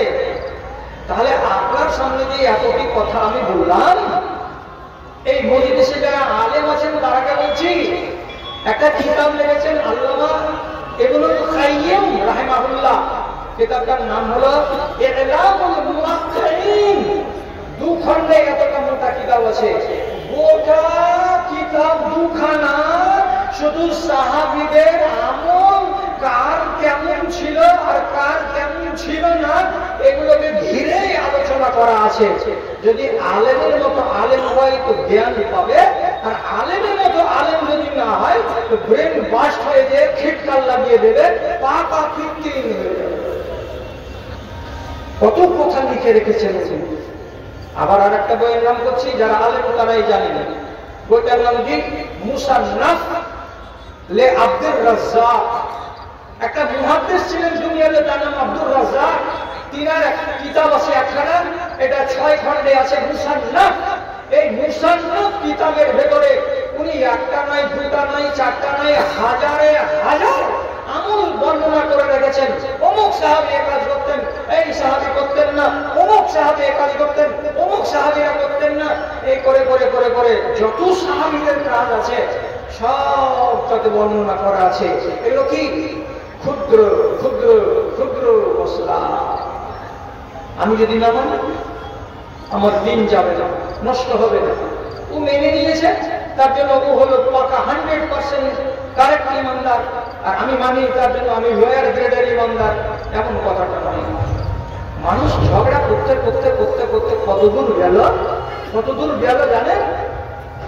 একগুলো আলেম বলছে কবরে রাসূলুল্লাহ জিন্দা হয়ে আছে, আর একগুলো আলেম বলছে কবরে রাসূলুল্লাহ মৃত্যু অবস্থায় আছে। এখন রাসূলুল্লাহ জিন্দা আছে না মৃত্যু আছে, এইটা কথাকে বলতে গিয়ে আহলে হাদিসেরা থাকলো, দেওবন্দের আলেমেরা দুভাগে ভাগ হয়ে গেল। একগুলো আলেম নিজেদেরকে বলছে হায়াতি, আর একগুলো লোক বলছে নিজেদেরকে মামাতি। আমরা বলছি রাসূলুল্লাহ ইন্তেকাল করে গেছেন, যারা আমাদের আকীদাকে মানো তো তোমরা হলে মামাতি, আর যারা বলে রাসূলুল্লাহ জিন্দা আছেন কবরে তোমরা, তারা আমাদের দলে যদি থাকো আমরা হলাম হায়াতি। বাংলাদেশের আব্দুর রাজ্জাক বলেছে রাসূলুল্লাহ মারা গেছেন, ওনাকে কবরে সমাহিত করা আছে। গোটা বাংলাদেশের যত হানাফি আর সুন্নি আর বেরেলি আর এই আর সেই আছে সব রি করে উঠেছে। একদিক থেকে খালি কাফেরের ফতোয়া, এটা কাফেরের বেটা কাফের, এটা দাজ্জালের বেটা, এটা উমুকের বেটা, এটা তুমুকের বেটা। রাসূলুল্লাহ ফ্যাক্টটা কি? রাসূলুল্লাহ দুনিয়ার জীবনে মরে গেছেন, তাকে কবরে সমাহিত করা হয়েছে। উনি এখন চলে গেছেন বারজাখী জীবনে। বারজাখী জীবনটা হলো আলাদা। ওই জীবনে আম্বিয়ায়ে কেরাম সব জীবিত আছেন, ওনাদের ব্যাপারে সহিহ হাদিস আছে। নবী মূসা প্যালেস্টাইন মসজিদের একটু দূরে কবর খোঁড়া আছে বালুর তলায়। রাসূলুল্লাহ বলছেন আমি দেখেছি নবী মূসা দাঁড়িয়ে দাঁড়িয়ে নামাজ পড়ছেন, নবী মূসা কবরের ভেতরে নামাজ পড়ছেন আমি দেখেছি। তাহলে আম্বিয়ায়ে কেরাম কবরে জীবিত আছেন, কেমন জীবিত আছেন ওগুলো আমার ভাবার বিষয় নয়, ওইগুলো আমার বলার বিষয় নয়। এক কথাই মেনে নিলাম, বারজাখী জীবনে আম্বিয়ায়ে কেরাম জীবিত আছেন, তার বেশি আর আমি বলতে রাজি নই। আর একদল লোক বলছে বীরদের সাথে মুলাকাত হয়, সাক্ষাৎ হয়, গল্প হয় কবরে। কি একবার আমার এরা বাড়তে বাড়তে এক জায়গায় চলে গেল, এরা বাড়তে বাড়তে আর এক জায়গায় চলে গেল। এটা কি কোনো ঈমানের অংশ? এটা কি ঈমানের অংশ না? তাহলে এটাকে নিয়ে আমি দলবাজি কেন করতে গেলাম? আমার ঈমান কি চলে যাবে এটাকে যদি না মানি? তার আল্লাহর কসম। আর একটা দল বলছে আল্লাহ রাব্বুল আলামিন প্রত্যেক সোমবারের দিন এবং অন্য রিওয়ায়াত অনুযায়ী প্রত্যেক দিন শেষ রাত্রিতে প্রথম আকাশে চলে আসেন, আর আসার পরে দুনিয়ার মানুষকে ডেকে ডেকে তিনটা কথা বলেন। থাক, কি বলেন? থাক। আল্লাহ তাআলা আরশে আজিম থেকে নেমে এলেন কোথায়? প্রথম আকাশে। কথাটা ঠিক? আমার বড় ভাই বললেন এটা একদম জিন্দা হাদিস, সহিহ হাদিস। নাযালার রাব্বু ইলা সামাই দুনিয়া, এই আসমানের দুনিয়াতে আল্লাহ তাআলা চলে আসছেন, একদম সহিহ হাদিস। তখন আরেকদল লোক বলছে আল্লাহ যদি আরশ থেকে নিচে আসমানে চলে এলো তাহলে আরশ তো ফাঁকা। আরশ যে ফাঁকা হয়ে গেল, আল্লাহ যে কোরআনে বলছেন ইন্নাল্লাহা আলাল আরশে ইস্তাওয়া, আল্লাহ রাব্বুল আলামিন আরশের উপরে সমাসীন আছেন, বা আরশ ছেড়ে দিয়ে আসমানে চলে এলেন, তো অতক্ষণের পর্যন্ত আল্লাহর আরশে কে থাকলো? যা এই ভাবনাতে রাতের নিন্দকে হারাম করে দিয়েছে। আর দেওয়ার পরে দুই দল দুই দিকের দড়ি টানাটানি শুরু করে দিয়েছে, আর দিয়ে ঝগড়া বিবাদ লাগিয়ে দিয়েছে। আহলে হাদিসের আলেমেরা সবাই বলছে আল্লাহ তাআলা নিরাকার, নিরাকার। এখানে আল্লাহ হাদিসেরা বলছেন আকার, রব্বুল আলামিনের আকার আছে। দিয়ে আমরা কি বলছি? আল্লাহর হাত আছে, আল্লাহর পা আছে, আল্লাহর চোখ আছে, আল্লাহর কান আছে, আল্লাহর চেহারা আছে, সব কোরআন থেকে প্রমাণ। আর একদল লোক বলছে যদি আল্লাহর পায়ে থাকবে তো আমাদের মতো, আল্লাহর যদি চোখ থাকে এরকমই চোখ, একটা পাওয়ার হলো আর আমাদের কম পাওয়ার। আল্লাহর কান আছে, আল্লাহ বেশি শুনেন, আমরা কম শুনি। দিয়ে ফতোয়া ঝেড়ে তুলে কি বলে এই বেকুফেরা, মানে আমাদেরকে বলছে এই বেকুফেরা আল্লাহ রাব্বুল আলামিনকে কি করলো? আকার বানিয়ে দিল। অথচ রাব্বুল আলামিন কি নিরাকার, আর কোনো আকারই নেই। দলিল কি? লাইসা কামিসলিহি শাইউন, ওর মতো কোনো জিনিস নাই। তা আমাদেরকে ইলজাম দিয়ে বলে চারে মাথা মোটা রাব্বুল আল্লাহ তাআলার চোখ আর নাক আর কান আর হাত আর পা কেন বানাইতে গেলি? তোরা বেদিনের দল, তোর আকীদা ভালো নয়। এখন দড়ি টানাটানি চলছে। আমি যদি খালি বলি আল্লাহ তাআলা দেখেন, দেখার শক্তি আছে, আল্লাহ তাআলা শুনেন, শোনার শক্তি আছে, আল্লাহ তাআলার চেহারা এদিকে তাকান ওদিকে তাকান, চেহারা করেন, আল্লাহ তাআলার চেহারা আছে। শুধু বলবো কি কেমন চোখ আছে জানি না, কেমন কান আছে জানি না, কেমন চেহারা খান আছে আমরা জানি না, আল্লাহ রাব্বুল আলামিন কেমন তিনি তার মতো। এই কথাটা বলে যদি ক্ষান্ত হয়ে যায় তাহলে তো কোনো ঝামেলাই থাকে না। তখন ওরা যখন আমাদেরকে আক্রমণ করলো, আমরা বলছি নিরাকার আর ওরা বলছে, আমরা বলছি আকার আর ওরা বলছে নিরাকার। এই আকারকে সাবিত করব আর নিরাকারকে সাবিত করব না, এই কথাটার ঝগড়াতে যখন আমরা নেমে গেলাম তখন দেওবন্দি আহলে হাদিসকে চোখের কোণায় দেখতে পারে না, আর আহলে হাদিস দেওবন্দিকে চোখের কোণায় দেখতে পারে না। বাড়াবাড়ি হলো না? বাড়াবাড়ি করার কোন দরকার ছিল? সহনশীলতা, এটা করা উচিত ছিল। সহনশীলতা হতে গেলে ঝগড়া লাগবে না। বাংলাদেশের একটা আলেম বলছে ভারতবর্ষের হিন্দুস্তানের লোককে এহরাম বাঁধতে হবে এই আলামলাম পাহাড়ে। দু তিনটা লোক হ্যাঁ না বলেন তো এই নামটা শুনেছেন? এই আলামলাম পাহাড় নামটা শুনেছেন কেউ? এই সালা জল করা সামনে ওয়াজ হচ্ছে নাকি? চালাচালা করে না কেউ? আগেকার হাজিরা, আপনাদের বাপেরা যে হজ করেছিল পানি জাহাজে, তো পানি জাহাজের হাজিরা 8 দিন পানি জাহাজে থাকতো। ওই জাহাজখানা যখন ইয়ামান দেশের দক্ষিণে একটা শহর আছে তার নাম হলো ইয়ালামুল্লাহ, লোহিত সাগরের মুখে, ওই জায়গাটাতে যখন জাহাজ পৌঁছবে তখন নাবিক বলবে হুজ্জাজ কেরাম इहराम पहन लीजिए और यहाँ से लब्बैक अल्लाहुम्मा लब्बैक तलबिया पढ़ना शुरू कीजिए। ওই পাহাড়টার নাম কি? ইয়ালামলাম। সেই পাহাড়ে আমার বাপ হোসেন সালাফি হজ করেছিলেন, ওখানে ইহরাম বেঁধে। আমার নানা হাজী উসমান ইহরাম বেঁধেছিলেন ওইখানে। পরবর্তী যুগে যখন প্লেন হয়ে গেল তো প্লেন নামবে কোথায়? তো ডাইরেক্ট জিদ্দাতে। ও কি ইয়ালামলাম সাগরে যাবে? যাবে না। তাহলে আপনাকে ইহরাম বাঁধতে হবে।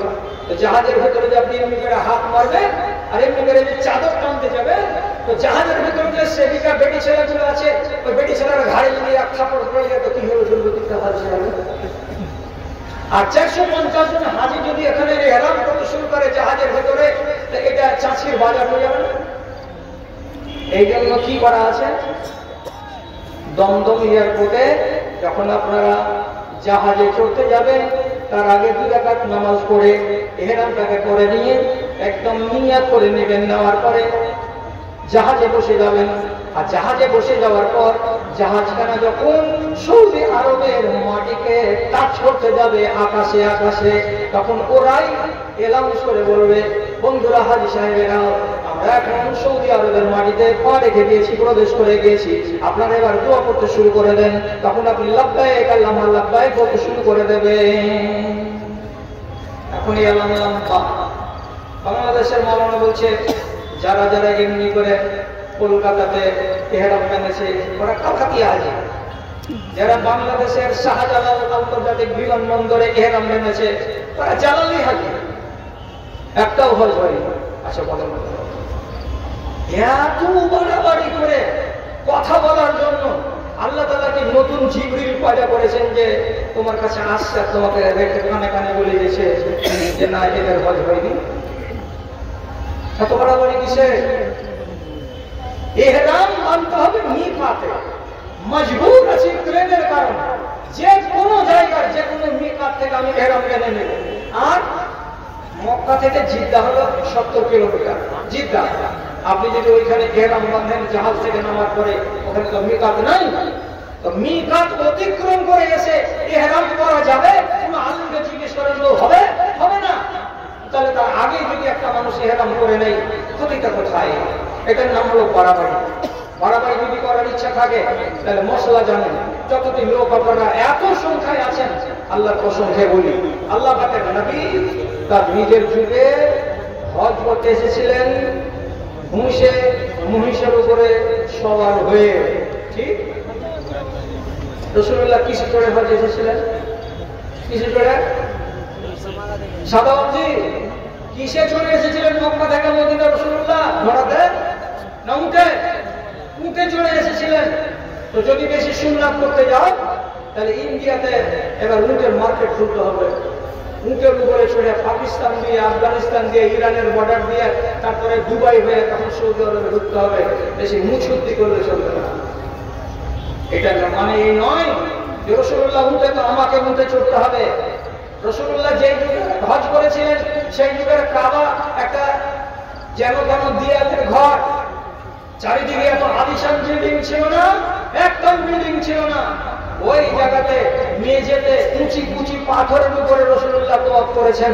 আজকের দিনে যারা হজ করেছে তারাকে বলেন ইটালি থেকে সৌদি সরকার মূল্যবান পাথর বসিয়ে সিহান তৈরি করেছে, যেই সিহান গরমের দিনে ঠান্ডা আর ঠান্ডার দিনে গরম, কত মূল্যবান পাথর বসানো আছে। এখন আপনি যদি বলেন পাথরের উপরে তওয়াফ করা এটা কি ঠিক হচ্ছে? রাসূলুল্লাহ তো পাথরের কুচি পাথরের উপরে তওয়াফ করেছিলেন। বেশি সুন্নাত যদি দেখতে যাও তাহলে সুন্নাতের 12টা জিনিস তুমি এখানে তোমাকে তওয়াফ করো না কেন? দেখতে যাচ্ছ একটা কড়াকড়ি করে।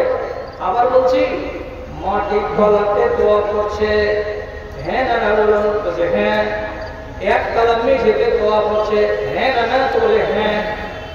দ্বিতলে তওয়াফ হচ্ছে, 3 তলাতে ছাদের উপরে তওয়াফ হচ্ছে। কেন? তখনকার যুগে মেরে কেটে 2000 লোক হতো, এখনকার যুগে 40 থেকে 45 লক্ষ লোক হচ্ছে হজের মৌসুমে। এবার কি করবে? দিশা যখন পায় না, কেউ ছাদের উপরে তওয়াফ করছে, কেউ দ্বিতলে তওয়াফ করছে, কেউ মেঝেতে তওয়াফ করছে, কেউ আন্ডারগ্রাউন্ডে তওয়াফ করছে। কি দেখে দেখে তওয়াফ করছে? আন্ডারগ্রাউন্ডে শুধু সবুজ সবুজ বাতিগুলো লাগানো আছে, আর বাতিতে আপনাকে ইন্ডিকেট করে বলবে এটা কোন জায়গা, এটা কোন জায়গা। ওটা দেখে দেখেই আপনাকে তওয়াফ করতে হবে। তাহলে যারা এখনকার দিনে কাবাতে গিয়ে তওয়াফ করছে, দ্বিতলে গিয়ে তওয়াফ করবে না, ঠিক আছে? রাসূলুল্লাহ তো মেঝেতে তওয়াফ করেছে, তুমি দোতলাতে গেলে কেন? আপনার কাছে অ্যান্ড্রয়েড মোবাইল আছে? আছে। আপনি অ্যান্ড্রয়েড যদি মোবাইল থাকে তো আপনি শুধু অ্যান্ড্রয়েড মোবাইলের সুইচটাকে নিয়ে করে টিপবেন, আর টিপার পরে খালি বলুন মিনা মিনা, মিনার মাঠ চলে আসবে। আর যদি একটু বড় করে বলতে পারেন যে আমার আকাবা পাথর মারার জায়গা, তো দেখবেন 5 তলা করা আছে পাথর মারার জায়গাতে। কয়টা বুট আছে? কয়টা? 3টা বুটে সারি সারি সাজানো আছে, এখানে একটা, ওইখানে একটা, ওইখানে একটা। বুট তো নয়, পাথরের নিদর্শন, পিলা, ওইগুলোকে দেখে পাথর মারো। তো কয়তলা বিল্ডিংটা আছে? 5 তলা। নবীজি পাথর মেরেছিলেন মেঝেতে, একদম গ্রাউন্ড ফ্লোরে, তখন ছিল সরজমিন। এটা হলো সুন্নাত। এখন যদি সুন্নাত করতে যাও তো দ্বিতলের উপরে পাথর মারা সুন্নাত নয়, 3 তলাতে পাথর মারা সুন্নাত নয়, 5 তলার উপরে গিয়ে পাথর মারা সুন্নাত নয়। তবুও হজ করে হাজী সাহেবেরা বাড়ি চলে আসছে। হচ্ছে কেন হজ? হয়ে যাবে। কেন হবে? লোক সংখ্যা বেড়ে গেছে। যদি 1 তলাতে রেখে দেওয়া যায় তো হুজুমে মানুষ মারা যাবে। এই জন্য এই ব্যবস্থা করা আছে। শরিয়ত আমাকে ইজাজত অনুমতি দিয়েছে, তার জন্য এটা করা। তাহলে ইখতিলাফ কেন করো? এখন নতুন ঝগড়া করার যখন দিন হয়ে গেল, তখন আমাদের মতো কিছু মৌলবি সাহেবের বাজার গরম করার জন্য চলে আসছে রমজান মাস। যেমনি 15 থেকে 20 রমজান আসবে, ফেসবুকে লেখালেখি শুরু হয়ে যাবে, মূল্য ভুলে খেতে চলবে না, আনাজ দিয়ে দিতে হবে। কেন? এটা একটা ইবাদত। কেন? এটা একটা ইবাদত। ইবাদতের রদ বদল করা যাবে না। আমি ওই আলেম কথা বলছি, ইবাদত কয় রকমের হয়? তোমার তোর গুরু তোমাকে পড়িয়ে যদি থাকে, ভালো কথা না পড়িয়ে থাকে, গুরুর কাছে শিখে নিতে হবে। একগুলো ইবাদত তাওকিফি, ওতে নড়াচড়া করতে পাওয়া যাবে না। আর একগুলো ইবাদত হলো গায়র তাওকিফি, এটা ইবাদত, কিন্তু ইবাদতের ভিতরে হেরফের করা যাবে। নামাজে হেরফের যাবে না করা, নামাজে হেরফের করা যাবে না, কিন্তু এটা ইবাদত। এবং যাকাতুল ফিতর এটা ইবাদত, ইবাদত কিন্তু এটা তাওকিফি ইবাদত নয়।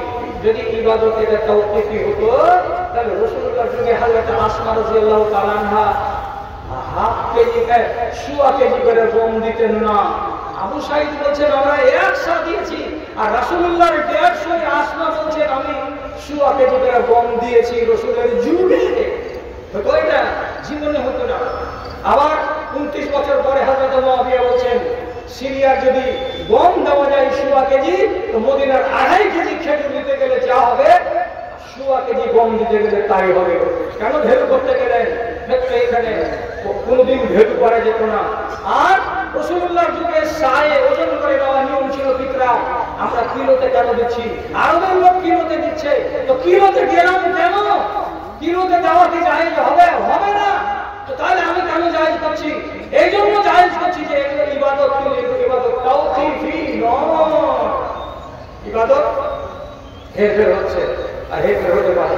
তার জন্য বলেছিলাম, আর যুগে যুগে যুগে যুগে ওলামায়ে দ্বীন গবেষণা করার পর এটা কথা বলেছে, আর আজও বলছি। আর বারবার বারবার রমজান মাসে আমি লিখবো না, আমি কথা দিয়ে গেলাম আপনাকে, আমি ফেসবুকে লেখা বন্ধ করে দিয়েছি। কেন? অভদ্রতার গাল সহ্য হয় না আমার। যে অফেন্সিভ কথা নাকি, আলেমকে একটা কথা বলতে গেলে যে একটা আদবের ভাষা লাগে, তা লাগে না। কে কত রকমের নোংরা ভাষা বলতে পারে, প্রতিযোগিতা চলছে, এই জন্য ফেসবুকে আমি আর লিখি না। আমি আমার কথাটা বলে দিলাম, আমার মশলা থেকে আমি সরে আসিনি। আপনার যদি অসুবিধা থাকে, আপনার কোনো রকমের যদি অসুবিধা থাকে, আপনার দেশের ফকিরদের যদি কোনো অসুবিধা থাকে, তাহলে পরে আপনি টাকা দিয়ে দেবেন। আর না হলে সর্বোত্তম পন্থা হচ্ছে আনাজ দিয়ে দেয়া। লড়াই আছে, কিয়ামত পর্যন্ত লড়াইটা থাকবে। তারপরে আরেকটা কথা বলছি, এখন ঝগড়া চলবে নতুন করে, আবার কি নিয়ে উঠেছে দেশের ভেতরে ঝগড়া। মানুষ মরে গেছে চাষি গ্রামে, তোমার মাইকে খবর দেওয়া যাবে। একগুলো লোক বলছে না, খবর দেওয়া যাবে না। এটা হচ্ছে একবারে কাবিরা গুনাহ। তাহলে তোরা বেশি বড় আলেম নবী, হ্যাঁ? তোরা বাবর রাস্তায় পড়েছিল, আর ওরা কি খাসাড়ে ঘুমিয়ে পড়েছিল সৌদি আরবের আলেমগুলো। আল্লাহ পাকের নবী আমার নানাজিকে জিজ্ঞেস করবেন যে হাদিস আছে না নাই। যায়েদ রাদিয়াল্লাহু তাআলা আনহু, হযরত জাফর রাদিয়াল্লাহু তাআলা আনহু এবং আব্দুল্লাহ বিন রাওয়াহা মওতার যুদ্ধে 1, 2, 3 তিনজনই সেনাপতি একের পর এক শহীদ হয়ে গেলেন। ওদের খবর মদিনাতে আসলো 20 দিন পরে, কিন্তু যেদিন মার্ডার হয়ে গেলেন তারা, সেদিনই রব্বুল আলামিন আমার নবীকে খবর দিয়ে বলছেন আপনার 3টা সেনাপতি একের পরে এক মার্ডার হয়ে গেছে মমতার যুদ্ধে। নবী করিম সাল্লাল্লাহু আলাইহি ওয়াসাল্লাম মসজিদে নববীর মিম্বারে খাড়া হয়ে মসজিদে যতজন লোক ছিলেন সব থেকে বললেন নান ফাটিয়া সাল্লাল্লাহু আলাইহি ওয়াসাল্লাম নবীজি নিজে মরণের খবর দিলেন তার এই 3 জন লোকের। তোরা বেশি পণ্ডিত নাকি নবীজির থেকে? এই মরা মানুষটির খবর রাসূলুল্লাহকে ওহীর মারফতে আল্লাহ জানালেন, আর তিনি মসজিদের ভেতরে সমস্ত লোককে খবর দিয়ে দিলেন তোমাদের ভাই আব্দুল্লাহ বিন রাওয়াহা, তোমাদের ভাই জাফর আর তোমাদের ভাই যায়েদ বেঁচে নাই, ওরা শহীদ হয়ে গেছে মওতার মাঠে। ওনারা যুদ্ধের ময়দানে শহীদ হলে তাদের জানাজা হয়নি, জানাজা হবে না। আবার ওই মসজিদের ভেতরে যখন নাজাশী বাদশা মারা গেলেন, তার মাটিতে, দেশের মাটিতে, হাবশার মাটিতে, তাকেও রব্বুল আলামিন জানিয়ে দিলেন যে নাজাশী বাদশা মারা গেছে। তখন আল্লাহর নবী মিম্বারে খাড়া হয়ে বলছেন ইন্না আখাকুম আন-নাজাশী, তোমাদের ভাই নাজাশী বাদশা মারা গেছে আজ। সাহাবায়ে কেরাম জানতে পারলেন নবীজি মসজিদে তাদেরকে না নিয়ে খারাজা ইলাল মুসাল্লা ঈদগাহে নিয়ে গেলেন, আর ঈদগাহে নিয়ে গিয়ে নাজাশী বাদশা নামে জানাজার নামাজ পড়ালেন। কিন্তু যুদ্ধের ময়দানে মরেন, তার জন্য জানাজা হলো এলানের পর। আর ওনারা যুদ্ধের ময়দানে মরেছিলেন, তার জন্য জানাজা হয়নি, শুধু এলানটা হলো। এত জিন্দা হাত নাড়া, চোখ দিয়ে পিটির পিটির করে দেখা, ঝকঝকে হাদিস থাকার পর আজকের দিনে যদি কোনো আলেম গলাগলি করে বলে মাইয়াতের খবর দেওয়া যাবে না, টাকা আমি দিব, আরেকবার বানারসে ভর্তি হয়ে পড়বে, যা লাগে টাকা করতে গিয়ে। আর কি ভাষা বলতে পারবো আমি এটাকে? সারা জগতের লোক বলছে যে এলান করা যাবে, নাই করা যাবে। নাই মানে কি? মরা মানুষটার গুণ আলোচনা করে খবর বলা যাবে না। কেমন করে দেশের লোক তোমরা কি শুনেছো আমাদের এলাকার লোক মারা গেছে ভাই। লোকটার মানে মরণের খবর দিতে গিয়ে আমি হাই হাই করছি। যেমন হাদিসে কি লেখা আছে, আরো ওয়া জামালা ওয়া জামালা, ওরে আমাদের দেশে এত বড় পাহাড়টা ছিল রে ভাই, আর বুঝাইছি মরা মানুষের এই সব চলবে না। সোজা বাংলাতে বলতে হবে। চাঁচকি গ্রামে জাফরের বেটা ইজাজুল হক বেলা 10টার সময় মারা গেছে, তার জানাজা হবে বেলা 8টার সময়। শেষ। এটা হলো এলাম। তোরাকে যারা দিনে আর রাতে 4 বার করে একবার মাথার দিক দিয়ে গোসল করাবে, একবার পায়ের দিক দিয়ে গোসল করাবে, এত বড় বড় আলেম গত হয়ে গেছে আরবের মাটিতে, ওদের নিয়েকে ফতোয়া বলে একবার দেখো, দেখে ওদেরকে মানো। বেশি বড় আলেমের বেটা আলেম হওয়ার চেষ্টা করিও না। বেশি বড় হতে গেলে ক্ষতি আছে, ঘরে পড়ে যেতে পারবো। গোটা দেশ জুড়ে চলছে 11টা 12টা কি লোক মানে না, ফোন করে দিছে মৌলানা এরকম করা যাবে কি, একটা মরা মানুষের এলান করবো, তো আমরা অমূল্যরা বলছে এলান করা যাবে না। আল্লাহ কি বলবো। আর একটা বড় ফেসলা কি, এই দেশের যুগের লোকেরা ইজ্জত মানতে চায় না। ইজ্জত কাকে বলে? এই লোকটার কাছ থেকে এই ন্যায় লোকটা ছাড়ানো হলো, কিসে থেকে ছাড়লে দিই, এই একসাথে পালিয়ে গেছিল, ওই জন্য আমরা নিব না, আমি ওটা ছেড়ে দিলাম।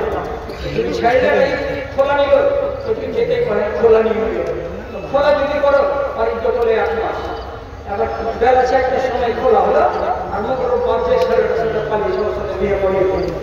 হাই রে গান বুঝে একটা যদি বাচ্চা থাকে কি করতে হবে? বাচ্চাটা বাচ্চা বসে তুই পরের ছেলেকে বাড়িতে এনে তুলবি, তোর বাড়িতে যেদিন হবে তোর বহিলে সেদিন তোর বেটা হয়ে যাবে না? আরে নালায় শরীয়তে ইজ্জত কেন দিল? সব করে 99টা লোক ইজ্জতকে মানতে চায় না। ঘরের ফতোয়া জিজ্ঞেস করে বসে থাকছে, আমার এটা কি হবে, বাবা এটা কি হবে। পেরেশানি কে তৈরি করছে? আমি তৈরি করছি, আর আমার মতো আলেম বলে তৈরি করছে। এখন নতুন